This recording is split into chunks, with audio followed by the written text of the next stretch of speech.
জলসা মাহফিল ওয়াজ নসিহত যত বেড়েছে, এলাকায় ধার্মিক মানুষের সংখ্যা কমে গেছে।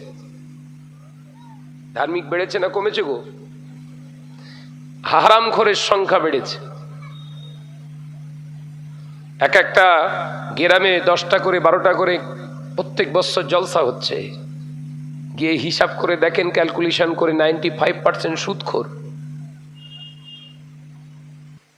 যে ওয়াজ মাহফিল গুলো দিচ্ছে আমাদের ঘরের নওজোয়ান যুবক চ্যাংড়া ছেলেগুলো, ব্যাচেলার গ্রুপ, ভালো জিনিস, জলসা মাহফিল দেন, আমি বিরোধিতা করব না, কিন্তু শরিয়াতের শর্ত ভালো কাজ করার আগে আপনাকে ভালো হতে হবে। শরিয়াতে এটাই তো শর্ত নাকি? না ভালো কাজ করার পরে ভালো হবেন? শরিয়াতের প্রথম শর্ত হলো কি? মান ক্বালা লা ইলাহা ইল্লাল্লাহ। তোমরা জবান দিয়ে বলো, অন্তরে বিশ্বাস করো নেই কোনো মাবুদ আল্লাহ ছাড়া। তাহলে প্রথম জীবনে মানুষের অন্তরটা পরিশুদ্ধ করতে হয়, আল্লাহর প্রতি প্রগাঢ় বিশ্বাস, ভালোবাসা, ইয়াকিন এনে। তাহলে ভিতরটা আগে পরিষ্কার রাখতে হবে। এরপরে আপনার দায়িত্ব হলো শরীরটাকে পবিত্র করা।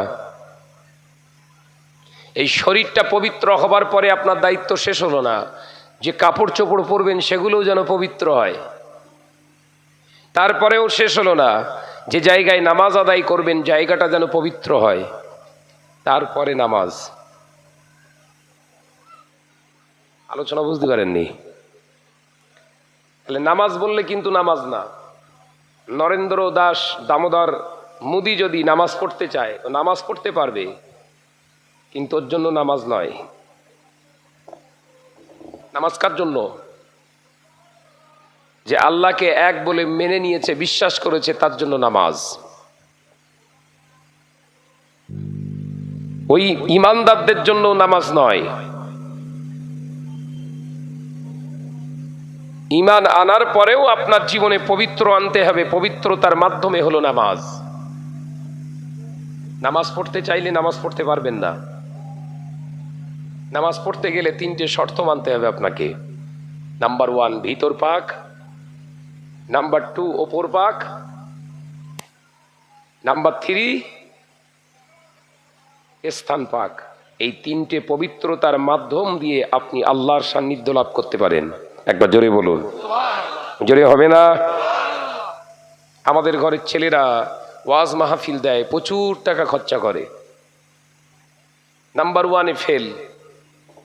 শরীর ওরা পবিত্র রাখে না। মেজরিটি সংখ্যক কমিটির ছেলেরা পেচ্ছাপ ফিরে পানি নেয় না। হাজার হাজার টাকা খরচা করে ওয়াজ মাহফিল দিয়ে, লক্ষ লক্ষ টাকা বাজেট থেকে খরচা করে, ঘরের কিছু ছেলে আছে বাবা জলসা মাহফিলের আগের দিনে গজল চালায়। এই গজলের মাধ্যমে এলাকার যত যুবতী নারী মহিলারা এই মাহফিলে এসে দাঁড়িয়ে দাঁড়িয়ে তারা গজল শোনে। চুপ করেছেন কেন? এখানে হয়নি তো বাপ, আজ তো জলসা কবুল হয়ে গেছে তো। নজনেরা, আমি তোমাদের ভাই মোহাম্মদ শাহনওয়াজ বলে জায়গায় শুনে রেখে দেন, যে সমস্ত গজল শিল্পীরা গজল গাইতে আসে, মহিলাদের সামনে নিয়ে গজল গায়, ওরা তো জাহান্নামে যাবে। আর ওদেরকে যারা ভাড়া করে আনবে এদের ঠিকানাগুলো হবে জাহান্নাম। শুনে রেখে দিন, জেনে রেখে দিন। আল্লাহ নবী পাক জবানে জানিয়ে দিলেন, আল হায়া ও শোবাতুম মিনাল ঈমান, লজ্জা হলো ঈমানের একটি শাখা। ও আমার সাহাবীরা, কিয়ামতের পূর্বে আলামত হলো এটাই, আমার উম্মাত উম্মাতির ভিতরে লজ্জা থাকবে না।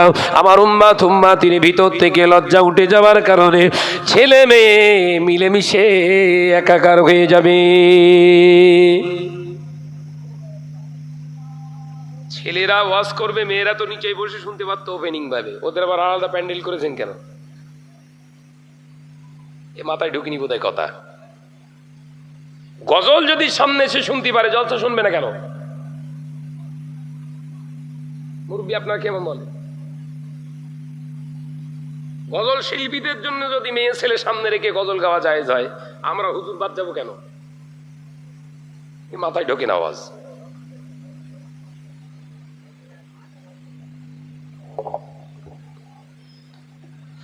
যত ওই শিল্পী বেরিয়েছে মহিলাদের সামনে নিয়ে গজল গায়, এরা সব জাহান্নামী।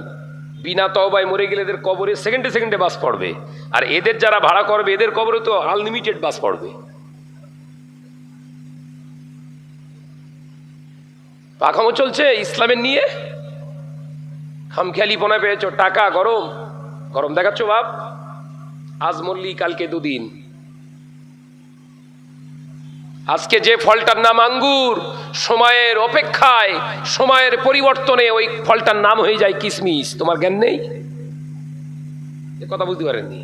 একই ফল তো, সময়ের ব্যবধানে একটার নাম আঙ্গুর তো আর একটা হয়ে যায় কিশমিশ।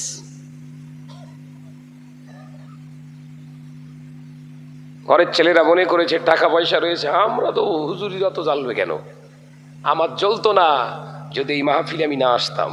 কথা ঠিক না ভুল জোরে বলে? আমি আমার জ্বলতো না যদি আমি আলেম না হতাম, পড়াশোনা যদি না করতাম, আমার জ্বলার প্রয়োজন ছিল না। জলসা মাহফিল দিচ্ছ, গজল হবে, মহিলারা এসে সেই প্যান্ডেলে বসে থাকবে, নারীদের ইজ্জত সম্মান চলে যাবে, তোমার ইজ্জত আল্লাহ বাড়াবে না, আরো খাটো করে দেবে। হ্যাঁ নজনেরা, যুবকেরা, ছেলেরা, বাচ্চারা নারীদের সামনে নিয়ে, নর্তকীদের সামনে নিয়ে জাহেলি যুগের মানুষগুলো, আয়ামে জাহেলিয়াতের যুগের মানুষগুলো তারা নাচ দেখতো, মহিলাদের চেহারা দেখতো, মহিলাদের সৌন্দর্য দেখতো, উপভোগ করত। নারীদের সম্মান ছিল না, তাদের কাছে নারীরা ছিল একটা খেলার পাত্র মাত্র। নজনেরা, আল্লাহ নবী পাক জবানে জানিয়ে দিলেন, বাবা সাহাবীরা, আমি রাসূলুল্লাহ জানিয়ে দিলাম, আমার কাছে তিনটা জিনিস প্রিয়।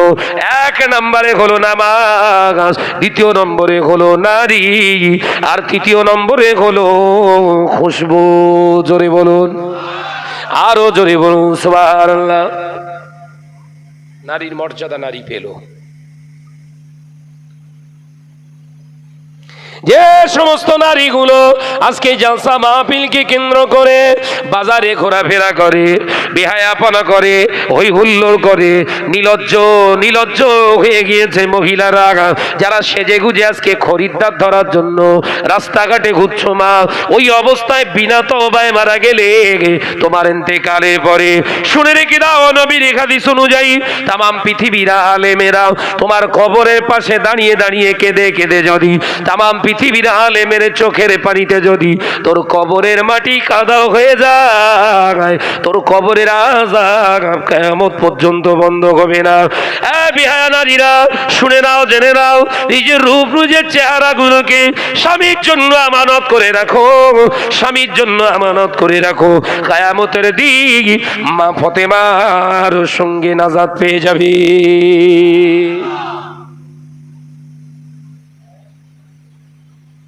বিশ্বনবী বললেন, কিয়ামত সংগঠিত হওয়ার পূর্বে 70টা আলামত বহিঃপ্রকাশ হবে। কটা? জোরে বলো বাপ। 70টা আলামতের ভিতরে একটি আলামত হলো নারীরা সাজুগুজু করবে, কিন্তু স্বামীর জন্য না। নবী কি বলছে? মেয়েরা সাজবে, ভাবন মেরিয়ে মেরিয়ে ঘুরছে, বুঝতে পারছেন নাকি? এরা স্বামীর জন্য সেজেছে বাপ, খরিদ্দার টানার জন্য। রাগ করছেন? করলেও কিছু করার নেই, দাওয়াত দিয়েছেন কেন?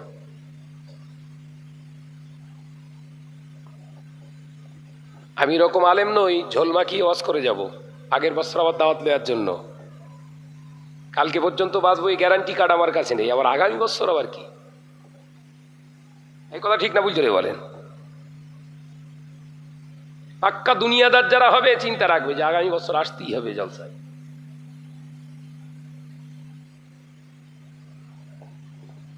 এক ঘন্টা বাঁচুন, ওমরের মতো বাঁচুন। 1 ঘন্টার ওসিলায় আল্লাহ অনন্তকালের বেহেশতের জিন্দেগি আল্লাহ আপনাকে উপহার দেবে। জোরে বলুন, জোরে বলতে পারেন না? 100 বছর বেঁচে লাভ নেই। 100 বছর আল্লাহর কাছে চাইতে হবেন, 1 ঘন্টা চান। ওই 1টা ঘন্টা যেন আল্লাহর রেজামন্দির জন্য হয়।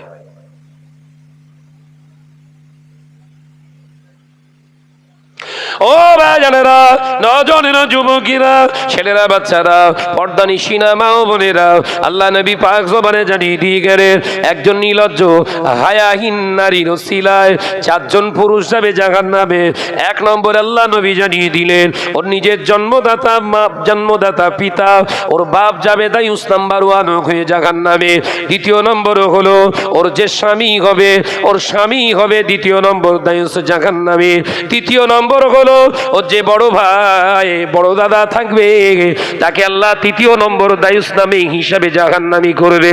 4 নম্বর হলো ওই বিহায়া নারীর পেটে যে সন্তান জন্ম নেবে, ওর বড় ছেলেটাকে আল্লাহ জাহান্নামায় দেবে। আল্লাহ নবী পাক জবানে জানিয়ে দিয়ে গেলেন কিয়ামতের পূর্বে আলামত হলো একজন নারীর ওসিলায় একজন নারী 50টা পুরুষকে জাহান্নামের রাস্তায় দাঁড় করিয়ে দেবে। কটা একজন মেয়ে লোক 50টা পুরুষকে জাহান্নামের রাস্তা দেখাবে। শুরু হয়েছে না হয়নি? কথা বলছেন না কেন? এই বাজারে যে কটা ঘুরতেছে এরা কারা?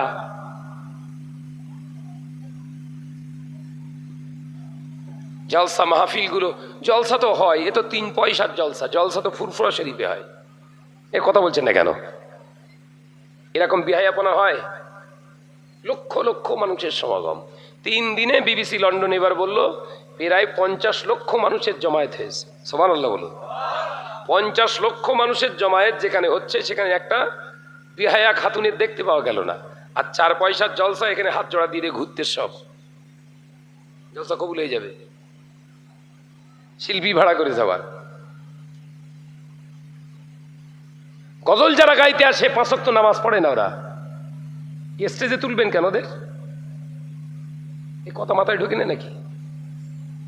এবং অধিকাংশ গজল শিল্পীরা দেখবেন সব বাবরি চুল রেখেছে, দাড়ি ছোট আর বাবরি বড়, মেয়ে পটানোর ধান্দা। এই কথা বলছে না কেন? মনে হচ্ছে ভুল বলে ফেললু। সুন্নতের নিয়ম কি? সুন্নতের নিয়ম কেউ জানে? ও গাই তো শুধু গান। ও সুন্নতের নিয়ম জানে? পেছনের চুল রাখতে গেলে সামনের দাড়ি বড় লাগবে। কথা বুঝতে পারছেন না? এই ওয়াজ বুঝতে পারে না, রাগ হচ্ছে বোধহয়। দাওয়াত ফাওয়াত আর দিস নি, আমার মাথা গরম হয়ে যাবে সব দেখলি।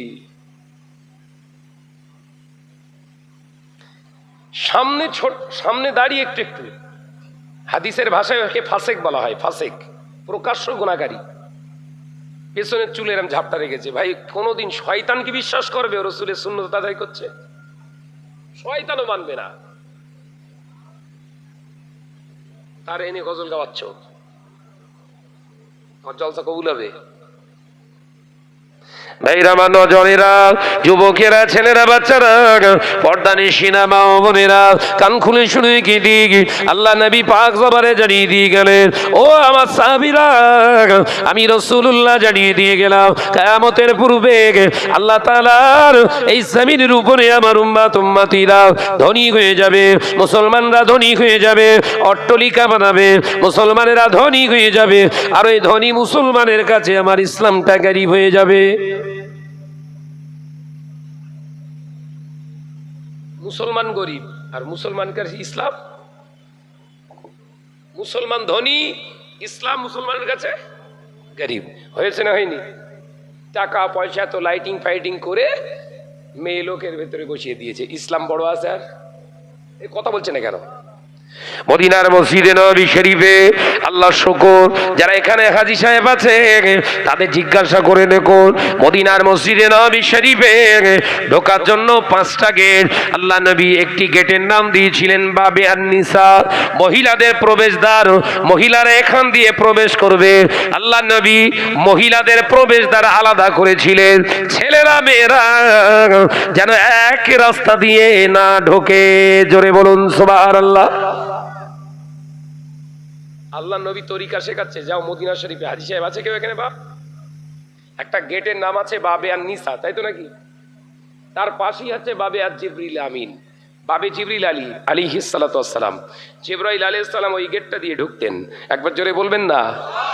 এই বাবে আন-নিসা হচ্ছে মদিনার মসজিদে নববী শরীফের দক্ষিণ সাইডে। মহিলাদের বসার জায়গা। আম্মাজান আয়েশার ঘর, তার সঙ্গে এই সাইডে অর্থাৎ দক্ষিণ সাইডে হচ্ছে মহিলাদের বসার জায়গা। রাসূলুল্লাহ বাম সাইডে বসে সাহাবায়ে কেরামদের সমস্ত পুরুষদের নিয়ে আলোচনা করতেন, আর মহিলারা শুনতেন পর্দার আড়ালে। একবার জোরে বলুন আরে কাওরাত জাত করে কি? ইসলামটার বাপের সামনে মেয়ে লোকলে গজল গায়, জুতো দিয়ে পেটা সব হবে। কথা বুঝতে পারছেন না? এই গজল শিল্পী যারা আমার বলো জমির মতো ভয় করে, জবাই করে ফেলবো একদম।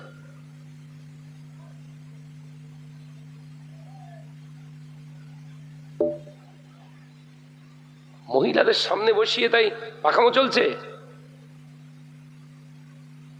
ভাই আমি কি অন্যায় টন্যায় বলতিস নাকি, বল ভুলভাল বলতিস নাকি বল? ও মেয়েরা, নজরেরা, যুবকেরা, ছেলেরা, বাচ্চারা, পর্দা নিশিনা মা ও বোনেরা, আল্লাহ নবী দিন ও দুনিয়ার বাদশাহ হাবিবুল্লাহকে, নবী জনাবে মুহাম্মদ রাসূলুল্লাহকে সাল্লাল্লাহু আলাইহি ওয়াসাল্লাম পাক জবানে জানিয়ে দিলেন, ও আমার সাহাবীরা, মুসলমানেরা ধনী হয়ে যাবার কারণে তাদের কাছে ইসলামটা গরীব হয়ে যাবে। তারা শরিয়াতকে মানবে না, তারা নিজের মন গড়া তৈরি করা শরিয়াতের বিধান তৈরি করবে, ইসলামের বলে চালিয়ে দেবে। ও আমার সাহাবীরা, ওই সময় দেখতে পাওয়া যাবে ওই জালেমবাজ মুসলমানগুলোকে, উম্মাদগুলোকে পিটিয়ে শায়েস্তা করার জন্য আমার আল্লাহ জালেম সরকার নিযুক্ত করে দেবে। জালেম সরকার এমনি আসেনি, তুমি যতই লাফালাফি করো কাজ হবে না। রাসূলের হাদিস তাহলে মিথ্যা হয়ে যাবে।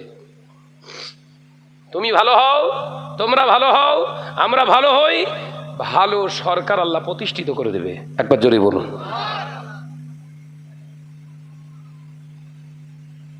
তুমি নিজে ভালো না, সরকার ভালো চাইছো?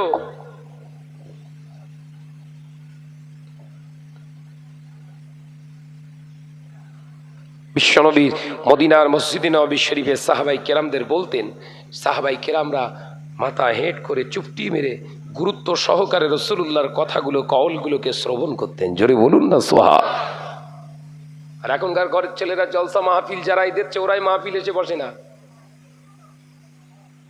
যারাই জলসা দেয় ওরাই মাহফিলে আসে না। ওরা কি করে?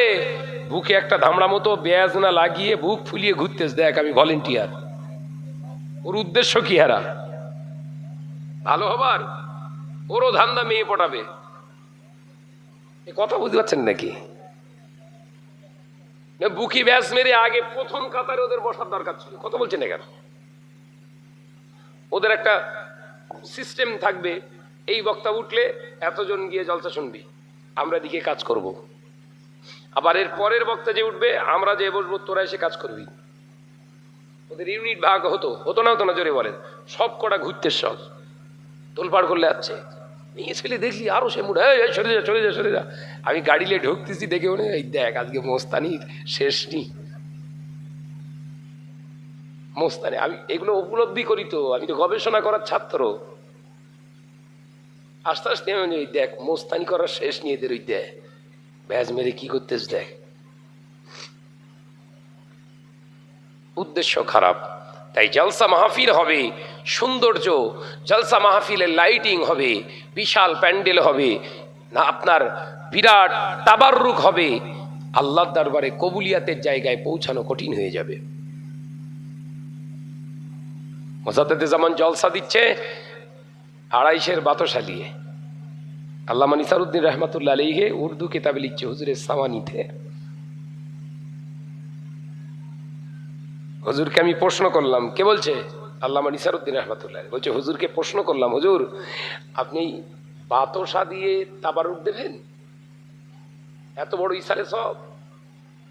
মোজাদ্দেদ জামান মোচকে হেসে বললেন, বাবা নিসারউদ্দিন, এটা বাতসা, এটা যেমন সত্য, আমি আবু বকর ইসারে সব দিচ্ছি মানুষের মন জয় করার জন্য নয়।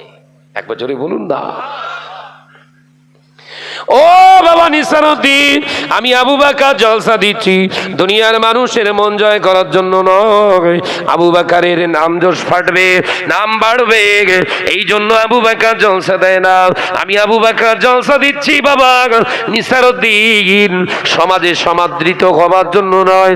ও বাবা আবু, ও আমার নিসারউদ্দিন শোনো বাবা, বড় মাওলানা নিসারউদ্দিন, আমি জলসা দিচ্ছি আল্লাহ আল্লাহ রসুলকে পাওয়ার আশায়। আরো জোরে বলুন সুবহান। ও নজরেরা, ইসালে সাহাবের প্রথম দিনে আল্লামা নিসারউদ্দিন রাহমাতুল্লাহ আলাইহি ওয়াজ করলেন। দ্বিতীয় দিনে জিকিরের মজলিসের পরে আল্লামা রুহুল আমিন রাহমাতুল্লাহ আলাইহি বললেন, ও বাবা রুহুল আমিন, ও বাবা বড় মাওলানা রুহুল আমিন, যাও বাবা ওয়াজ করো।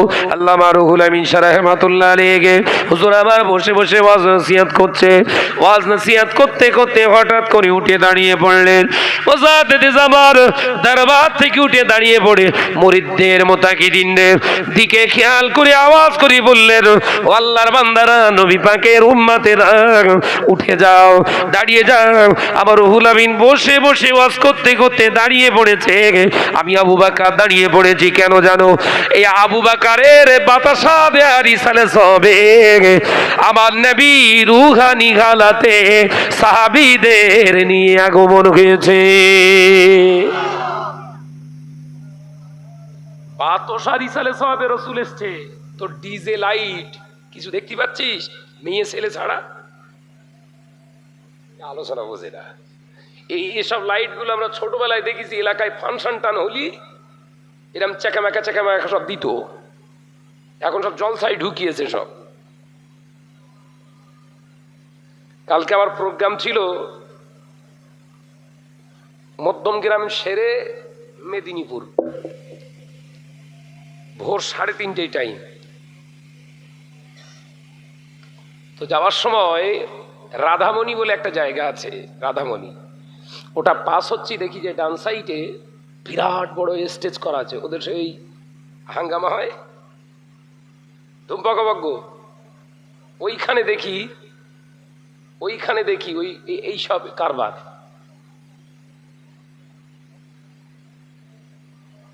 আমি নাজায়েজ বলছি না, হারাম বলছি না, আপনি দেন। আপনার উদ্দেশ্যটা কি? কথা বুঝতে পারছেন না? আপনার উদ্দেশ্যটা কি? আল্লাহর রেজামন্দির জন্য তো টিউবলাইট দেন না। আসলে যুগের হাওয়ার সঙ্গে গা ভাসিয়ে দিয়েছে আমাদের ঘরের ছেলেদের। যুগের হাওয়ার সঙ্গে তাল মিলিয়ে চলছে। ওরা করছে, আমরা করবো না কেন? এক জায়গায় জলসায় গিয়েছি, বলছে, আমি গিয়ে দেখি রাস্তার মেন রোডের উপরে বিরাট উঁচু করে সেই টাওয়ার আইফেল টাওয়ার, সেই টাওয়ার ওই গেট করেছে পুরো 34 নম্বর জাতীয় সড়কের উপরে। এখন হ্যাঁ, রাস্তার উপর গেট করে। বলছে হুজুর, ওরা পুজো হলে ওইরকম গেট করে ওরা, আমরাও দেখিয়ে দিচ্ছি। কবরে বাস পড়বে না? কথা বলছেন না কেন? ইসলাম দেখানোর জিনিস, ইসলামে দেখানোর জিনিস। ও বলছে ওরা করেছে, আমরা দেখিয়ে দেবো। আল্লাহ বলছে হ্যাঁ দেখা, তবে তোরও দেখাবো, কবরে আয়।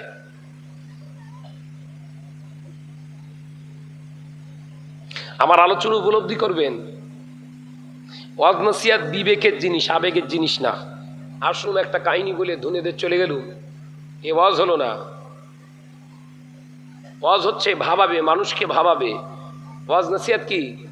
মানুষের ঘুমন্ত হৃদয়টাকে আস্তে আস্তে জাগ্রত করাবে। একজন আলেমের বক্তব্য শুনে যদি সাধারণ ঘুমন্ত হৃদয়গুলো যদি জাগ্রত না হয়, ও আলেমের শোনার দরকার নেই। ভাইরা, মা, নজনেরা, যুবকেরা, ছেলেরা, বাচ্চারা, পর্দা নিশিনা মা ও বোনেরা, আল্লাহ নবী দিন ও দুনিয়ার বাদশাহ হাবিবুল্লাহকে, নবী জনাবে মুহাম্মদুর রাসূলুল্লাহকে সাল্লাল্লাহু আলাইহি ওয়াসাল্লাম পাক জবানে জানিয়ে দিয়ে গেলেন, ও আমার সাহাবীরা, ও আমার সাহাবারা, আমি রাসূলুল্লাহ জানিয়ে দিয়ে গেলাম, আমার উম্মত যখন পৃথিবীর জমিনে লজ্জাহীনা হয়ে পড়বে, আমার উম্মতির ভিতর থেকে খোদার ভয় উঠে যাবে। মানুষ তখন পৃথিবীর জমিনে মৃত্যুর ভয়ে বেশি বেশি করবে, কারণ তারা পাকা দুনিয়াদার হয়ে যাবে, মরণের ভয়ে তাদের ভিতরে এসে যাবে, আল্লাহর ভয় তাদের ভিতরে থাকবে না। ও আমার সাহাবীরা, তবে শুনে রেখো, ঈমানদার যারা হয়, নেক বান্দা যারা হয়, মৃত্যুকে তারা কোনোদিন ভয় পায় না, কারণ ঈমানদার নেক বান্দাদের জন্য মৃত্যুটা হলো বড় একটি নিয়ামত। ঈমানদাররা কখনো মৃত্যুকে ভয় পায় না, মরণকে তারা কখনো ভয় পায় না। যারা দুনিয়াদার, দুনিয়ার প্রতি আকৃষ্ট হয়ে আছে, তারা মরণকে ভয় পায়। আমি মরে যাব, রাসূলুল্লাহ বলছে যারা দুনিয়ার প্রতি আকৃষ্ট হয়ে যাবে, এদের মরণের ভয় ঢুকে যাবে ভিতরে, আল্লাহর ভয় আর থাকবে না। আর তখন কি হবে? সমাজের বুকে বেহায়াপনা শুরু হবে, হারাম কাজগুলো এদের কাছে হালালের মতো হবে। হচ্ছেও তো তাই, হচ্ছে না? হারাম কাজগুলো আমাদের কাছে অনায়াসে হালালের মতো ইউজ হচ্ছে। হারাম বলে আর কিছু আছে? ও বেজানেরা, নজনেরা, ওই জন্য আল্লাহ কোরআনে জানিয়ে দিয়েছে, ইয়া আইয়ুহাল্লাযীনা আমানুত্তাকুল্লাহা হাক্কা তুকাতিহি ওয়া লা তামুতুন্না ইল্লা ওয়া আনতুম মুসলিমুন। আবার আল্লাহ কোরআনে জানিয়ে দিয়েছে, হে আমার বিশ্বাসী সম্প্রদায় বান্দা বান্দীরা, আমি আল্লাহ বলছি, ঈমান আনার পরে তোদের প্রথম দায়িত্ব, প্রথম আমল হলো ইত্তাকুল্লাহ, আমি আল্লাহকে তোরা ভয় করবি। আরো জোরে বলুন, আরো জোরে বলুন, হাক্কা তুকাতিহি। শুধু ভয় করলে হবে না, হাক্কা তুকাতিহি তাকিদ দিয়ে আল্লাহ বলছে, ভয়টা ভয়ের মতো করে, ভয়টা করার মতো করবি। ওয়ালা তামুতুন্না, ততদিন পর্যন্ত মরবি না, ততক্ষণ পর্যন্ত মরবি না, ইল্লা ওয়া আনতুম মুসলিমুন, মুসলমান না হওয়া পর্যন্ত, তুই পাকাপোক্ত ঈমানদার মুসলমান না হওয়া পর্যন্ত আমি আল্লাহ বলছি যেন তোর মৃত্যু না হয়। জানা ছিল এতদিন? হয়নি তো কি হবে? ওই জন্য আলেমদের, হুজুরদের দাওয়াত করবেন, বলে হুজুর আপনি যা নজরা নেবেন আপনি তো গুনে নেবেন, জিজ্ঞাসা করে নেবেন, আমরা কিন্তু ওয়াজ বুঝে নেব, বুঝাতে পারি। আপনি যেরকম নজরানা বুঝে নেন, আমরা কিন্তু ওরকম ওয়াজ বুঝে নেব, কাহিনী চলবে না। আদর্শ তৈরি করা, গোনা মাফি, গোনাকে আটকানোর ওয়াজ শোনার জন্যই তো আপনাকে আনা। ভুল বলে ফেললুম নাকি? আগে এইসব ওয়াজ নসিহত গুলো হতো, কারা করতেন? মুসাদ্দেদে জামান দাদা হুজুর পীর কেবলা রাহমাতুল্লাহ আলাইহি, পয়সার আল্লামা রুহুল আমিন রাহমাতুল্লাহ আলাইহি, এই ওয়াজ নসিহত গুলো করতেন কারা? পাঁচ হুজুর কেবলা রাহমাতুল্লাহ আলাইহি। মানুষ শুধরে যেত, চরিত্র নিয়ে ঘরে চলে যেত। একবার জোরে বলুন না।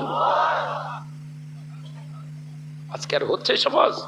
আমি বলি বলে আমি সবার কাছে খারাপ, তো হলুম খারাপ, তোর কাছে খারাপ হবো, আল্লাহ শকর। আল্লাহ যদি আমার ভালোবাসে আলহামদুলিল্লাহ, ওটাই আমি চাই।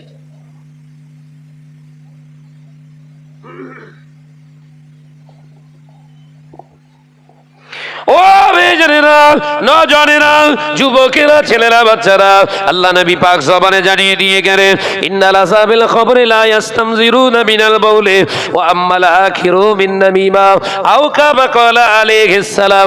আল্লাহ নবী পাক জবানে জানিয়ে দিলেন, ও আমার সাহাবীরা, আমি রাসূলুল্লাহ জানিয়ে দিয়ে গেলাম, আমি আল্লাহ নবী জানিয়ে দিলাম, লা ইস্তামজিরুনা মিনাল বাউলি, যে সমস্ত নারী পুরুষগুলো হাজতের কাজ করার সময়, অর্থাৎ পেশাব করার সময়, পায়খানা করার সময় ওরা শরীরটাও ধৌত করে না, এমনকি পেশাবের ঝিটা, নাপাকের ঝিটা গায়ে লেগে যায়, খেয়াল করতো না। ওই অবস্থায় যদি বিনা তওবায় মৃত্যু হয়ে যায়, ইন্নাল আযাবিল কবরে, নিশ্চয়ের কবরটা আযাবের কবর হয়ে যাবে। ও আমার সাহাবীরা, আমি রাসূলুল্লাহ জানিয়ে দিয়ে গেলাম, ওর কবরের আযাব কিয়ামত পর্যন্ত বন্ধ হবে না। গাজীপুরের নজনেরা, আমি তোমাদের ভাই নিজের তৈরি করা কোনো কথা বলে যাচ্ছি না। রাসূলুল্লাহ বলেছেন, নাপাক অবস্থায় যদি মৃত্যু নসিব হয়, তার কবরের আযাব বন্ধ হবে হবে না। তুই আমার একবার বল, সারাদিন পেশাব করে পানি দিসনি, সারাদিন শরীরটাকে অপবিত্র করে রেখেছিস, আজরাইল কোনো মুহূর্তে এসে যদি তোরে ধরে নিয়ে চলে যায়, এই জলসাতে কি তোর কোনো জীবনে উপকার আনতে পারবে? আমার ওয়াজেরা অপব্যাখ্যা করে যে শাহনাজ ভাই আমাদের বিরুদ্ধে উল্টোপাল্টা বলে গেছে। আরে ভাই, তুই তো আমার ভাই, তোর বিরুদ্ধে ওয়াজ করার ক্ষমতা আমার নাই। আমার যত ওয়াজ আছে সব শয়তানের বিরুদ্ধে।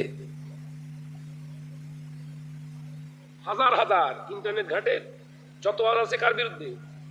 সব শয়তানের বিরুদ্ধে, কোনো মানুষের বিরুদ্ধে ওয়াজ নেই। এখন শয়তানের বিরুদ্ধে ওয়াজ করার কারণে যদি তোর জ্বলে, তাহলে জানতে হবে শয়তানি তোর ভেতরে আছে। এই কথা বলছেন না কেন? ওয়াজ হচ্ছে তো শয়তানের বিরুদ্ধে, কথা বলছেন না কেন সব? আমার ওয়াজ শুনি যদি ওর জ্বলে, তাহলে ভাব দেবে ভেতরে মাল আছে। সব টেনশনে পড়ে গেছে বোধহয় ওয়াজ শুনে, যে তকবীর দেন দিন নারাই তাকবীর, এ যা তকবীরের জুত, মনে হচ্ছে কেতাবালি এক্ষুনি হলেই ভালো হয়।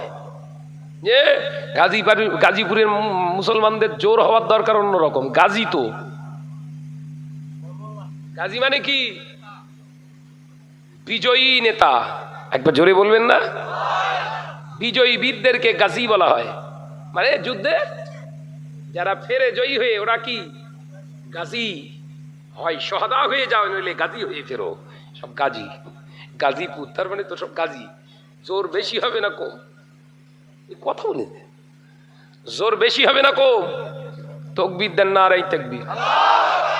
ওই এই সাইটের গুলো পাগল বলে এরা জোরে দিচ্ছে, এরা বুদ্ধিমানের চুপ করে দিয়েছে। এটা আওয়াজ দিয়ে দেন নারাই তাকবীর। জোরে হয় না নারাই তাকবীর, চিল্লে হয় না নারাই তাকবীর। ই নবী ইয়া নবী ইয়া নবী ইয়া নবী নবী ইয়া নবী ইয়া নবী, তোমার সিলায় জমিন পেলাম, তোমার সিলায় আসমান পেলাম। যদি হবে না, চিল্লে হবে না? তোমার সিলায় জমিন পেলাম, তোমার সিলায় আসমান পেলাম। নবী ইয়া নবী ইয়া নবী ইয়া নবী নবী ইয়া নবী ইয়া নবী। আল্লাহুম্মা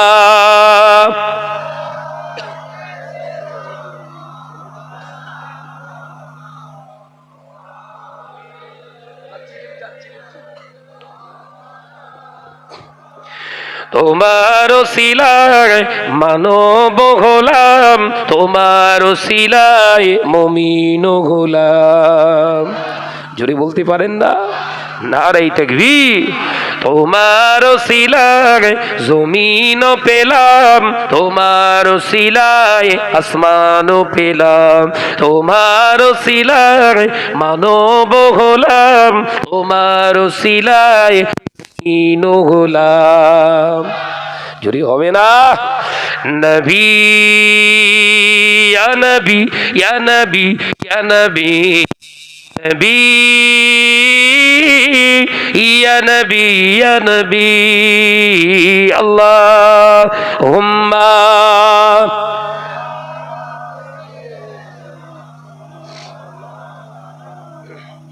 ওয়া আলা আলি।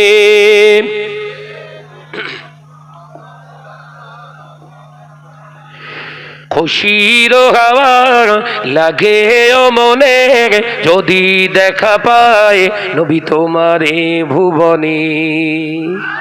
যদি বলতে পারেন না, একটু জোরে হবে না?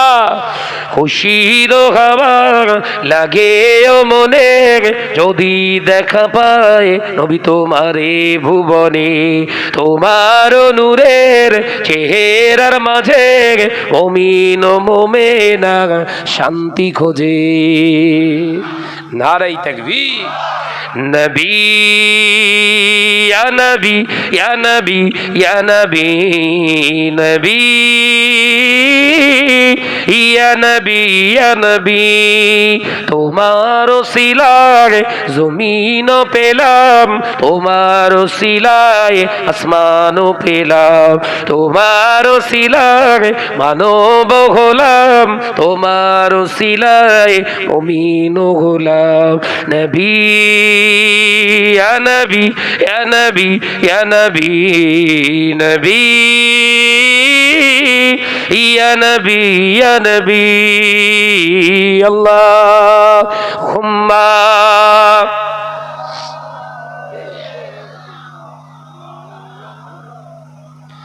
ওয়া আলা আলিহি।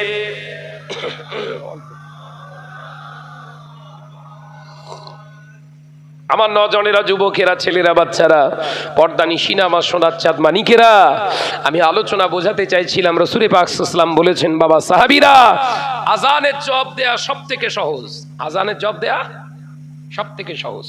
অথচ এটা গুনাহ বলে কেউ এতদিন মনে করেছিলেন। এই আজানের জবাব দেয়াটা সহজ, কিন্তু এ না দিলে যে বড় গুনাহ হয় কারোর ভ্রুক্ষেপ ছিল না। মক্কা শরীফে নিজের আহলিয়ার জন্য একটা আঙ্গুটি ক্রয় করার জন্য দোকানদারকে বললাম, এই আঙ্গুটিটা মাপেন। আপনি মেপেছে, হিসাব ক্যালকুলেশন করে হিসাবটা আমাকে জানিয়ে দিলেন এত টাকা হচ্ছে। আমি পকেট থেকে টাকাটা গুনেছি, হাতে দেব, হেরেম শরীফ থেকে আজান শুরু হয়ে গেছে। আল্লাহু আকবার আল্লাহু আকবার। দোকানদার আমাকে বলছে, ইয়া আখি আজান লা ইয়াজুজু হারামা ওয়াজারাল বাই। একবার জোরে বলবেন না? একবার জোরে বলবেন না? আমাকে বলছে, হে আমার ভাই, আজান হচ্ছে, এই আজানের সময় কেনা বেচা জায়েজ নেই, বরঞ্চ হারাম। জোরে বলবেন? আমি ভাবছি দাঁড়িয়ে দাঁড়িয়ে, এ মুসলমান না আমরা মুসলমান? আজান শুনলি তো আমাদের কাজের স্পিড বাড়ে। হারা ভুল বলতিস নাকি? আমি দাঁড়িয়ে দাঁড়িয়ে চুপ করেছি, আবার আমাকে দিলই না। দেওয়ার নেওয়া কত সময় যাবে রে ভাই? দিই নাই, নামাজটা পড়তে যাব, কিন্তু আজান কানে এসছে, কেনা বেচা হারাম। আল্লাহ কোরআনে বলেছে। আল্লাহু আকবার।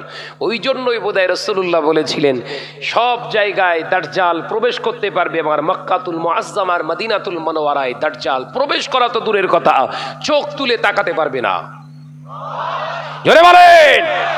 সব জায়গায় দাজ্জাল যাবে, কিন্তু মক্কা শরীফ মদিনা শরীফে যাওয়া তো দূরের কথা, ওইদিকে চোখ তুলে তাকালেও চোখ জ্বলতে শুরু করবে। তুমি মুসলমানের বাচ্চা, আজান হয়, তোমার কাজের স্পিড বাড়ে, তোমার দোয়া আল্লাহ কবুল করবে।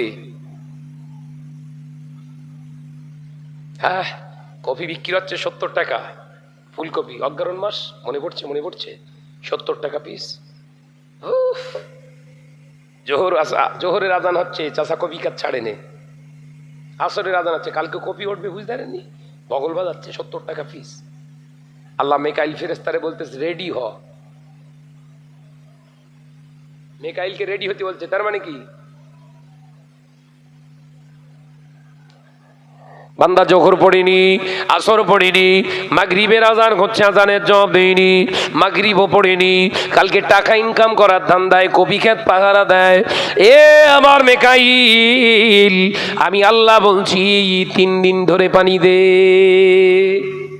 দেখি ওর কপি কেরাম বিক্রি হয়। হয়েছিল না? কথা বলছে না কেন? মিকাইল ফেরেশতারা বলছে, আল্লাহ, মিকাইল ফেরেশতা বলে, আল্লাহ প্রথম স্টার্ট করবো কিরকম করে? বলে ঝিরঝিরি দে, ঝিরঝিরি করে দে, দেখ যদি কাজা আদায় করে আমি আল্লাহ বলবো আর দিস না, কিন্তু যদি কাজা না আদায় করে আমি আল্লাহ বলছি পুরো সাবাড় করে দে। ঝিরঝির করে যখন পড়তে চাষেরাম ফিরে বলতে, না হবে না, কেটে যাবেন। কি বলছে? কেটে যাবেন, কেটে যাবেন। আল্লাহ বলছে, দাঁড়া কাটাচ্ছি। আমার মিকাইল যা এমন ভাবে বৃষ্টিটা দে ও রাতে ঘরে শুয়ে আছে, ওর কপি গাছ সহ ওকে শুইয়ে দে। এত বৃষ্টি হলো রাতের অন্ধকারে, সকালবেলা চাচা খেতে গিয়ে দেখে কপিগুলো পায়ের পানির নিচে ঠুমাচ্ছে। 70 টাকা কোথায়? আল্লাহ নবী দিন ও দুনিয়ার বাদশাহ হাবিবুল্লাহকে, নবী জনাবে মুহাম্মদ রাসূলুল্লাহকে সাল্লাল্লাহু আলাইহি ওয়াসাল্লাম পাক জবানে জানিয়ে দিলেন, ও আমার সাহাবীরা, মুসলমান যখন আযানের জবাব দেবে না, আযানের সময় দুনিয়ার কাজে ব্যস্ত হবে, তখন আমার আল্লাহ ক্ষেত ভর্তি ফসল দেবে, ক্ষেত ভর্তি ফসল হবে, অথচ চাষিকে ওই ফসল ঘরে ওঠাতে দেবে না। আমার আল্লাহ গজব দিয়ে দিয়ে ক্ষেতের ফসল খেতেতে পচিয়ে ছেড়ে দেবে।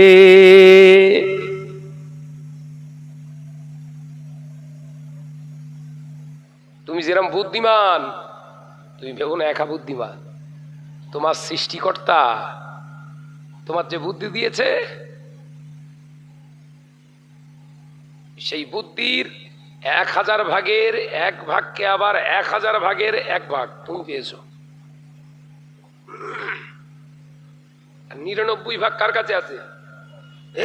তার সঙ্গে বুদ্ধি করতে যাচ্ছ। ও বেজনেরা, নজনেরা, যুবকেরা, ছেলেরা, বাচ্চারা, পর্দা নিশিনা মা ও বোনেরা, আল্লাহ নবী পাক জবানে জানিয়ে দিলে, বাবা সাহাবীরা, আমার উম্মাতিরা ধনী হয়ে যাওয়ার কারণে মসজিদ তারা শরিয়াত মেনে আর করবে না, খামখেয়ালিপনা ইচ্ছা মতো মসজিদ নির্মাণ করবে। আমি রাসূলুল্লাহ বলছি, ওই মসজিদের ইবাদত আল্লাহর দরবারে কবুল হবে না। ও নজনেরা, ইবনে মাজাহ শরীফে হাদিসটি এসেছে, ইবনে সুনান ইবনে মাজাহর ভিতরে হাদিসটি পাওয়া যায়। আল্লাহ নবী বললেন, মসজিদগুলো হবে বিরাট বড় বড় ইমারত, মসজিদ ভর্তি মুসল্লি হবে, অথচ এই মসজিদের ইবাদত আল্লাহর দরবারে আর কবুল হবে না। আল্লাহ নবী সাহাবীরা প্রশ্ন করার আগে নবী উত্তর দিচ্ছে, ও আমার সাহাবীরা, তার কারণ হলো মসজিদগুলো তৈরি করা হবে শরিয়াতের বিধান মেনে নয়, খামখেয়ালিপনা ইচ্ছা মতো নিজেদের খেয়াল খুশি মতো মসজিদ বানাবে, যার কারণে হারামের টাকাও বাদ যাবে না, হারামের টাকায় মসজিদ তৈরি করবে। মসজিদগুলো আমি অতি শান-শওকতে দেখতে ভালো, অথচ এই মসজিদের ইবাদত আল্লাহর দরবারে আর গৃহীত হবে না। মসজিদগুলো হচ্ছে দেখেছেন, শরিয়াত মেনে, শরিয়াতের শর্ত মেনে মসজিদগুলো হচ্ছে। আর বাপ এ কথা বলছেন না কেন? মন গেছে একটা মসজিদ তৈরি করছ। মসজিদ তৈরি করার শর্ত হলো 3টে। নাম্বার 1, জায়গাটা হবে বিশুদ্ধ জায়গা, মেরে লেওয়া কেড়ে লেওয়া জায়গায় মসজিদ বানানো যাবে না। আল্লাহ নবী মক্কা থেকে হিজরত করে মদিনার জমিনে রওনা হলেন, মদিনার অদূরে একটি পল্লীতে অবস্থান করলেন।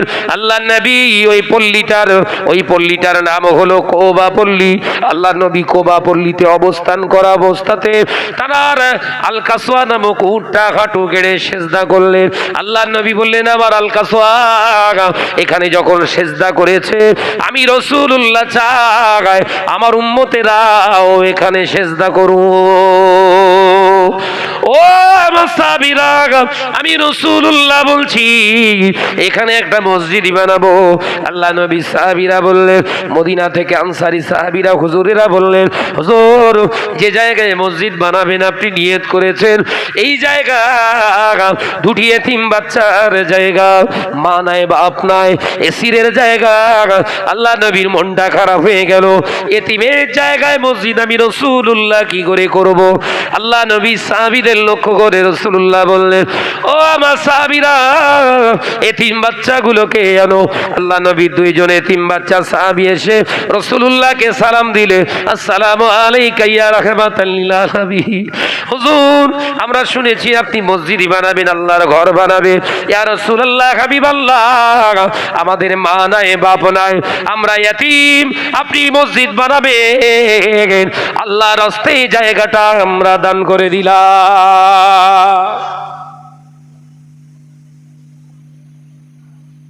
ছোট ছোট বাচ্চা। আল্লাহ নবী বললেন, এতিমের হক মেরে আমি রাসূলুল্লাহ ধর্ম প্রতিষ্ঠান করতে আসিনি।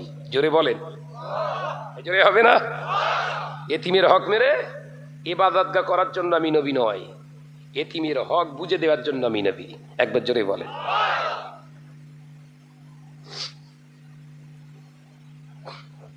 সাহাবায়ে কেরামেরা সবাই অবাক হয়ে গেলেন। দান করছে, নেবে না কেন নবী? দান করছে, নেবেন না কেন নবী? বিশ্বনবী বললেন, বাবা সাহাবীরা, তোমরা কি পারো না এই এতিম বাচ্চাদের ন্যায্য মূল্য দিয়ে ওদের জায়গাটাকে ক্রয় করে তাদের ন্যায্য অধিকার পাইয়ে দেয়া? একবার জোরে বলে। সিদ্দিক আকবর উঠে দাঁড়ালেন, ইয়া রাসূলুল্লাহ, হাবিবাল্লাহ। হযরত আবু বকর সিদ্দিক উঠে দাঁড়ালেন, দেবার মতো কিছুই তেমন নাই, কারণ আপনি, আপনার সঙ্গে তো আমি হিজরতের সঙ্গী। ইয়া রাসূলুল্লাহ, হাবিবাল্লাহ, আমি আবু বকরের তরফ থেকে এই জায়গাটাকে ক্রয় করার জন্য আমার মেহনতের পরিশ্রমের 400 দিরহাম দান করে দিলাম। জোরে বলবেন না? আল্লাহ নবী খুশি হয়ে গেলেন। জোরে বলবেন না? কোন আবু বকর দান করছে? যে আবু বকর ছেলে, বিবি, বাচ্চা সব ভিটে কোটা ছেড়ে রাসূলুল্লাহর সঙ্গে গাটলি নিয়ে বেরিয়ে এসছে, সেই আবু বকর প্রথম দান করছে। জোরে বলবেন না? ও বেজনেরা, হযরত আবু বকর সিদ্দিক রাদিয়াল্লাহু তাআলা আনহু এই অবস্থা থেকে সমস্ত আনসারী সাহাবী যত ছিলেন, সমস্ত সাহাবা হুজুরেরা দেরি করলেন না। আল্লাহ নবী কলেজার সাহাবীরা সকলে হাতাহাতি দান করলেন। কিতাবের ভিতরে এসেছে, যত ধন সম্পদ আমার নবীর সামনে এসে হাজির হলো, ওই জায়গার যা মূল্য তার থেকে 1.5 মূল্য নবীর কদমে আল্লাহ হাজির করে দিয়েছে। ও মেয়েজনেরা, নজরেরা, যুবকেরা, ছেলেরা, বাচ্চারা, পর্দা নিশিনা মা ও বোনেরা, আল্লাহ নবী দুটি বাচ্চাকে ডাকলেন, সাহাবায়ে কেরামদেরকে ডাকলেন, বাবা সাহাবারা, তোমরা দাঁড়াও এখানে। আমার সাহাবীরা, আমি নবী তোমাদের সাক্ষ্য করে বলছি, শোনো, এই দুটি এতিম বাচ্চার ন্যায্য মূল্য জায়গাটা আমি রাসূলুল্লাহ 3টে ভাগে ভাগ করলাম। জায়গাটা 2টি ভাগের ন্যায্য মূল্য দাম দিলাম, এতিমেরা দান করতে পারবে, সেই রাস্তা খুলে গেলাম আমি নবী। তারা যে দান করতে চেয়েছে, আমি তাদের থেকে যদি দান না নিই তাদের অন্তরে কষ্ট লেগে যাবে, এতিমেরা কিয়ামত পর্যন্ত দান করতে পারবে না। তাই আমি রাসূলুল্লাহ সাল্লাল্লাহু আলাইহি ওয়াসাল্লাম এতিমদের দান করার রাস্তাটা ক্লিন করে গেলাম। 1টা ভাগ তাদের 2 ভাগের তরফ থেকে দান হিসাবে নিয়ে নিলাম। জোরে বলবেন না? জায়গা 3টে হিস্সা করে 2টো হিস্সার দাম দিয়ে দিয়েছে রাসূল। 1টা হিস্সা রাখলেন দান হিসাবে। কেন? কিয়ামত পর্যন্ত আমার ইয়তীম নিঃস্ব উম্মতেরাও যেন দান করতে পারে। একবার জোরে বলুন, কি নবী আমার! ও বেজনেরা, নজনেরা, যুবকেরা, ছেলেরা, বাচ্চারা, পর্দা নিশিনা মা বোনেরা, আল্লাহ নবী সাহাবারা খুশি হয়ে গেলেন, সাহাবায়ে কেরামেরা সকলে উদ্বুদ্ধ হয়ে গেলেন।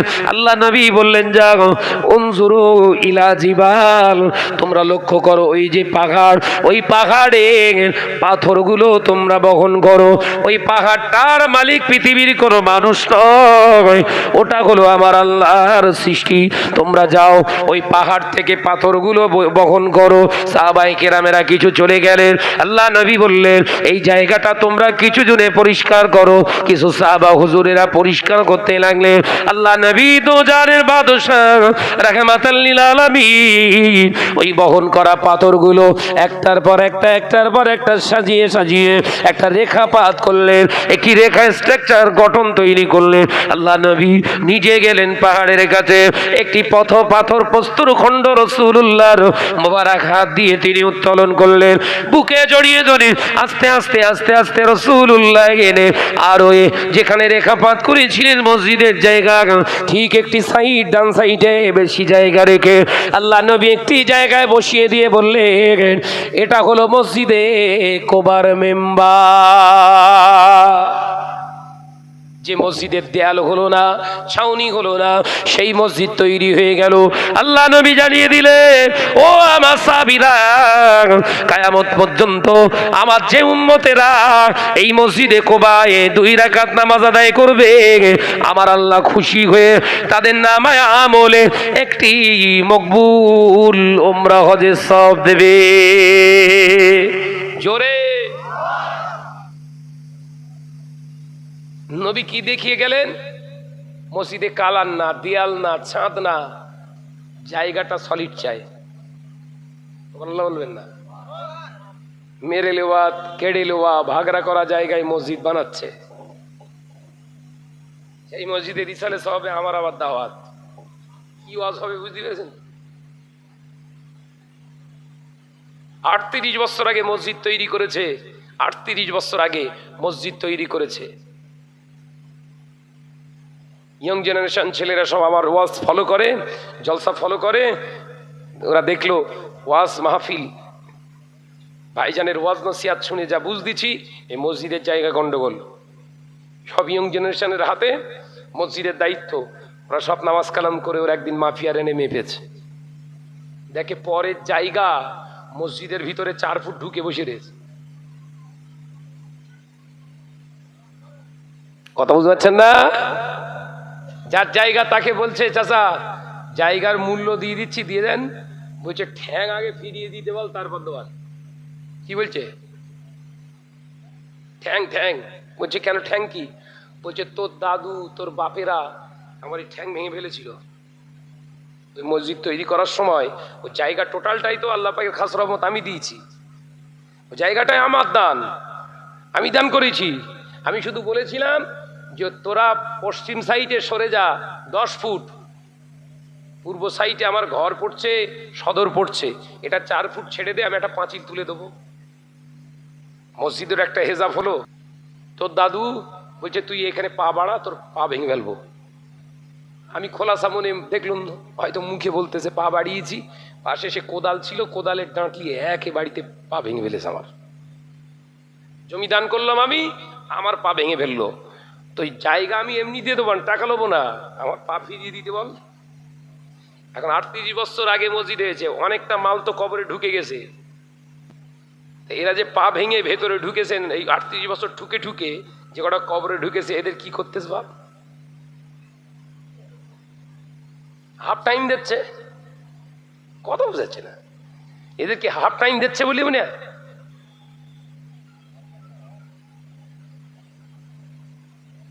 মসজিদ তৈরি হবে তোমার বাপের ঘর না।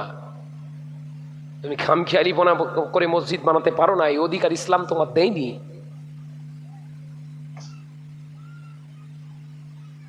বিশ্বনবী জানিয়ে দিলেন বাবা সাহাবীরা ও আমার সাহাবারা, 1 নম্বর শর্ত জায়গাটা বিশুদ্ধ জায়গা হওয়া চাই। মেরে লেওয়া কেড়ে লেওয়া ভাগরা করা জায়গা বেস্টল্যান্ড ল্যান্ডের উপরে মসজিদ বানানো যাবে না। এস্টেট ল্যান্ডের উপরে নামাজ হবে, পাকা রাস্তার উপরে নামাজ হবে, কিন্তু মসজিদ জোরে বলেন না হবে না। এমনি নামাজ পড়লে নামাজ হবে, কিন্তু মসজিদ বানানো যাবে না। কারণ এস্টেট ল্যান্ড সরকারি খাতার জায়গা, ও জায়গায় খাস জায়গায় মসজিদ বানানে অন্য সম্প্রদায়ের মানুষ সরকারের উপরে কেস করে, সরকারকে কেস করে এই জায়গায় মসজিদের উপরে ক্লেম আনতে পারে। অর্থাৎ মসজিদ হলো শান্তির জায়গা, অশান্তি ইসলাম আনার জন্য আসেনি। ইসলাম এসেছে শান্তিকে প্রতিষ্ঠিত করার জন্য। একবার জোরে বলেন। দ্বিতীয় নম্বর শর্ত, ও বাবা সাহাবীরা, মসজিদের যে মাল, মসজিদের যে ধন সম্পদ ব্যবহার হবে, ওটা যেন হালাল অর্থ, হালাল মাল হয়। ওর ভিতরে যেন যারা পরিমাণে হারাম না ঢুকে যায়। এরকম বেশি বেশি হচ্ছে তো বাবা, এরকম বেশি হচ্ছে মসজিদগুলো।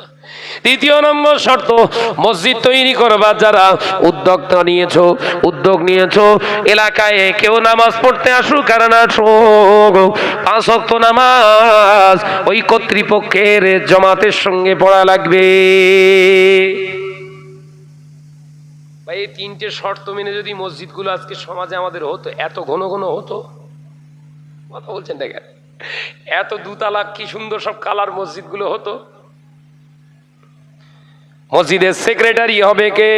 এলাকার টপ র্যাঙ্কের সুদখোর যে, কথা বলছেন কেন? মসজিদের প্রেসিডেন্ট হবে কে?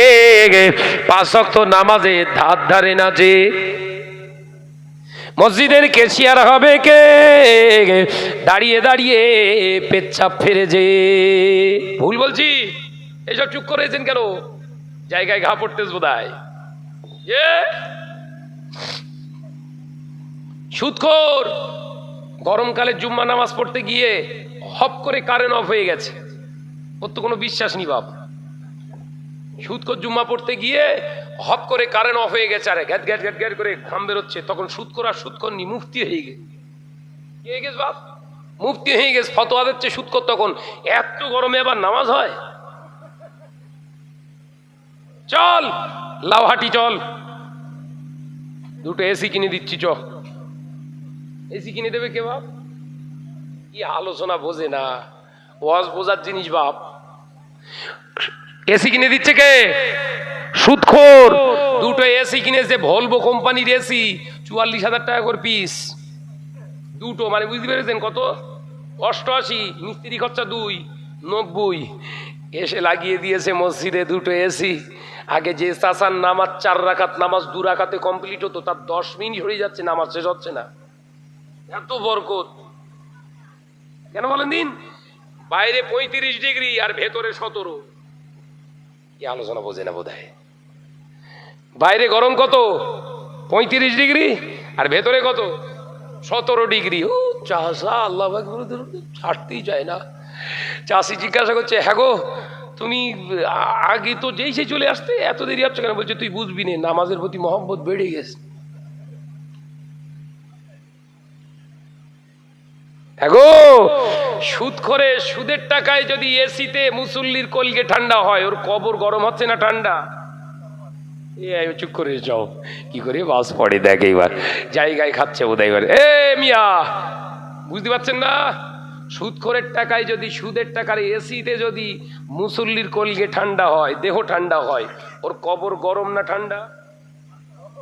ঠান্ডা। সেকেন্ডে সেকেন্ডে বাস পড়বে।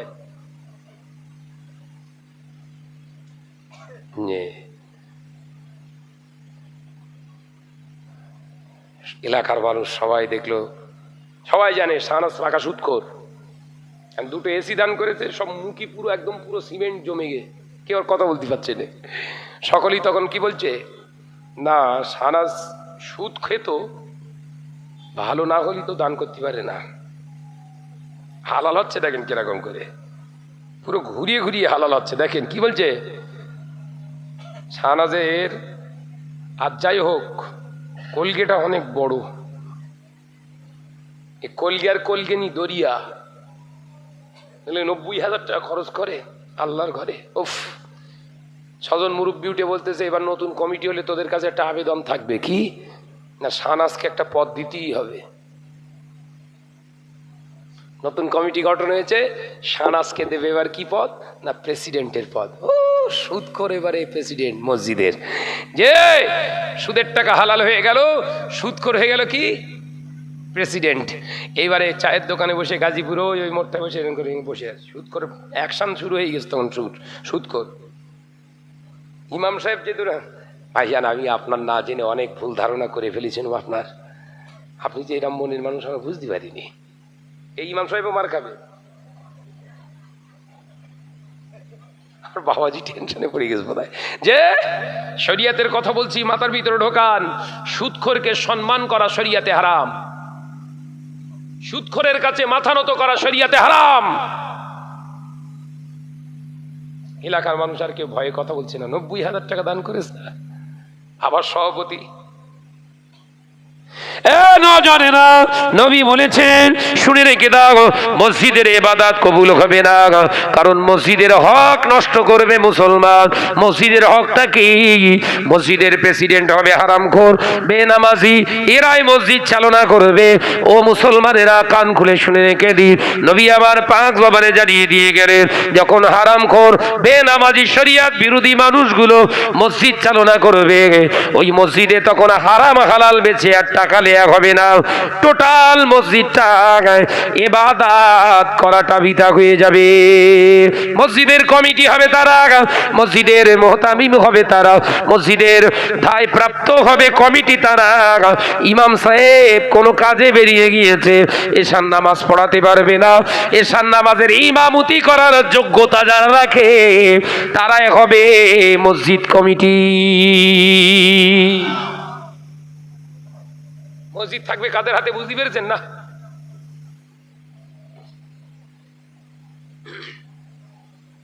এক জায়গায় জলসা করতে গিয়েছি, তো মসজিদের মিনার 85 ফুট উঁচু, দুটো মিনার সেই রকম মোটা মোটা, 3 জন হাত জোড়া দিয়ে ঘেরাওয়া করলে যত মোটা হয় ওই রকম মোটা মোটা মিনার। কত ফুট? 85 ফুট, মানে কতলা বলেন দিন? প্রায় 8.5 তলা।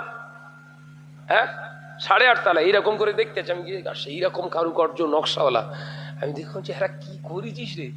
একজন এসে বলছে, হুজুর কেরাম হয়েছে বলেন? যে বিশাল হয়েছে। হ্যাঁ, বলছে হুজুর করে দিয়েছি। আমাকে বলছে ভাইজান করে দিয়েছি। হ্যাঁ, তুমি কে? হ্যাঁ জান, আমি সেক্রেটারি। আমার কি রাগ হচ্ছে, তখন মনে হচ্ছে জুতো খুলে পেটায়। দাড়ি গোপ কিচ্ছু নেই, ও নাকি সেক্রেটারি। তা আমি ওর মুখের দিক ফিরে বললুম, এই সেক্রেটারি তোমার যারা চুনিয়েছে ওরা তো মার খাবেই, কারণ রোকার ক্ষমতা নেই। আর তুমি সেক্রেটারি হয়েছো মানে তোমার শুধু অপেক্ষা আছে ফেরেশতারা খেদমতের জন্য, তুমি শুধু ঢোকো একবার কবরে। বলছে বুঝতে পারলো না। বুঝতে পারো নি? তুমি কবরে একবার ঢোকো, মসজিদে সেক্রেটারি হবা কি খেদমত তোমার ফেরেশতারা দেখাবে, মুগুল্লে রেডি হবে। এদিকে আস্তে আস্তে চলে যাচ্ছে। ও মনে করেছিল এরম বললি শাহনাজ ভাই বোধহয় খুব খুশি হবে, যে আমার নজনেরা যুবকেরা, ছেলেরা, বাচ্চারা, আমি আপনাদের ভাই শাহনওয়াজ ভাই এটাই বলতে চাইছি, মসজিদ বানান, মসজিদগুলো এমন বানান হালালিয়াতের উপরে। কথা বুঝতে পারছেন না? হালাল টাকায় পেপার কিনে মসজিদ তৈরি করুন, পেপারের ছাউনি, হালাল টাকা দিয়ে হালাল জায়গায় মসজিদ বানান। একটা সেজদাও মিট যাবে না, প্রত্যেকটা সেজদা আল্লাহর দরবারে কবুল। একবার জোরে বলুন। জোরে হবে না? আমার নজনেরা, সোনার মানিকেরা, আমি শুনছিলাম ভাইরা এই ঈদগাটা পাঁচিল দেবে, তাই তো নাকি? পাঁচিল, ওইসব কাজ হবে। এত সুন্দর একটা মেম্বার তৈরি করেছে, তবে ছেলেদের আবেদন করে যাব, এই মেম্বারটা যেরকম সুন্দর করেছিস তোদের এরকম সুন্দর হতে হবে, শরিয়াতের মানদণ্ডের উপরে সুন্দর। কথা বুঝতে পারছেন না? সুন্নাতে নববীর উপরে সুন্দর, শরিয়াতের মানদণ্ডের উপরে নিজের জীবন গঠন করো। ওই মিনার, ওই যে আপনার মেম্বার এত সুন্দর তৈরি করেছো, তোমার জীবনটা যদি সুন্দর না হয় ওই মেম্বার তোমাকে নাজাত দিতে পারবে না। আমি তোমাদের ভাই হিসেবে নসিহত করে গেলাম।